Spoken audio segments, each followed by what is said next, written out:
Жили собі дід Панас та баба Ульяна. Старенькі вже, але дуже завзяті. Дід – майстер просто на всі руки, але трохи роззява. Баба господиня, що могла з нічого зварити борщ і ще на пиріжки лишалося.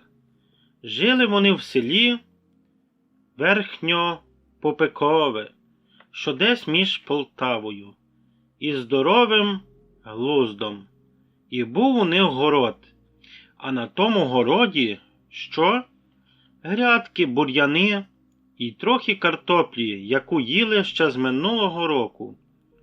Одного теплого весняного ранку дід Панас, повитий павутинням, виліз із хати. Потягнувся так, що аж спину звело, і сказав: «Бабо, а давай посадимо ріпку. Таку, знаєш, маленьку-маленьку, для душі». Баба, що саме ліпила вареники з пір'ячком, бо капусти не було, зиркнула на нього і пробурчала: «Та ти краще посади мозок собі, але якщо хочеш, то саджаймо.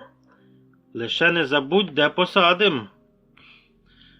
А то знов ходитимеш по грядках, як той страус у калюжі».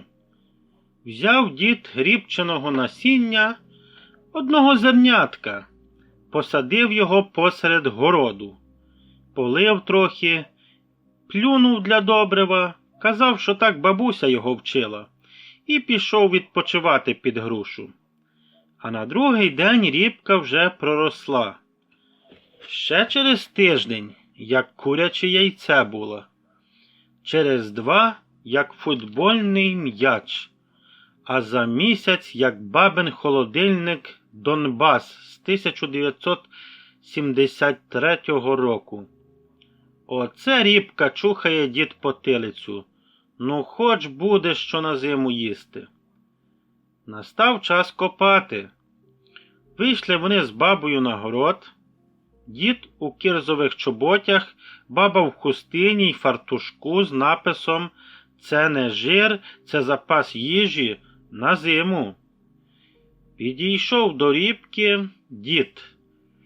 Уперся ногами в землю, схопив рібку обома руками та й тягне.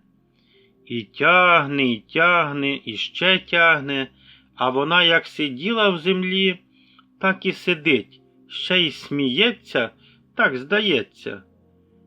Та вона, мабуть, корінням до центру землі приросла, бурчить дід, витираючи піт. Баба, недовго думаючи, стала за діда, вхопила його за пояс. «Ну, тягни, діду, я за тобою». Як потягнули, аж земля затряслася. Курка Галя від несподіванки знеслася прямо на ходу, але рібка сидить.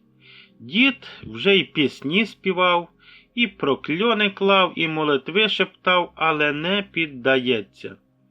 «Бабо, та що ж це робити?» Каже: «Давай собаку упряжемо». А в них був собака Рябко, такий старий, що вже й не гавкав, а тільки фиркав, і роздумував про сенс життя, але вірний і трохи тюхтій такий. Дід привів Рябка, собака здивовано глянув на рібку, на бабу, на діда і зітхнув, як бухгалтер у квітні. Та що робити? Прягли його. Став дід за рібку, баба за діда, Рябко за бабу. І потягнули. І тут почалося. Спершу земля трохи піддалася. Рібка скрипнула. Курка Галя знов знеслася. Кіт Борис злякався і заліз на дах.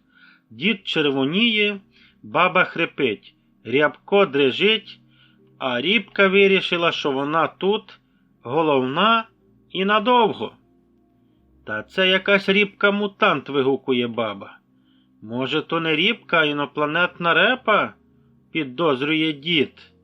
«А може, то взагалі чиясь капсула часу?» озвався сусід через паркан. «Я колись теж таку бачив, то там телевізор був». Але дід упертий. Не здамося, бабо, за рібку і до кінця давай. Покликали внучку Світланку. Бо ж молоді сили мають. Світланка прийшла дівчина сучасна, в кросівках з телефоном в руках, та й каже: дідусю, а можна я просто запущу це в тік-ток? Який ще тік-так? Ми тут рібку тягнемо, а не годинники заводимо. Взялася й Світланка за рябка, всі тягнуть.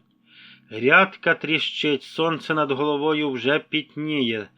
Тут трісь, і рібка як сіпнулася, як вирвалася, і всі гуртом гепнулися в городську канаву. Навіть кіт Борис з даху злетів від несподіванки. Вилізли всі, як лемурчики після дощу. У багнюці, з бур'янами на голові. Рябко облизує бабу, баба кричить на діда, дід регоче, як навіжений, внучка все ще знімає на відео і вже пише: витягли рібку, -1 зуб у діда, плюс 100 підписників. А рібка лежить собі посеред городу, велика-превелика, ароматна, величезна, і всім на радість. Зварили з неї борщу, ріпникової каші. Потім пюре, зробили навіть ріпниковий вареник. На зиму закрутили штук 40 банок. Навіть сусідові перепало за моральну підтримку. А Рябко йому дід вирізав з рібки спеціальний трофей, найкращий рібковитягувач року. Пес спочатку нюхав його з підозрою, а потім вирив у себе на будці почесне місце і носом його туди причепив.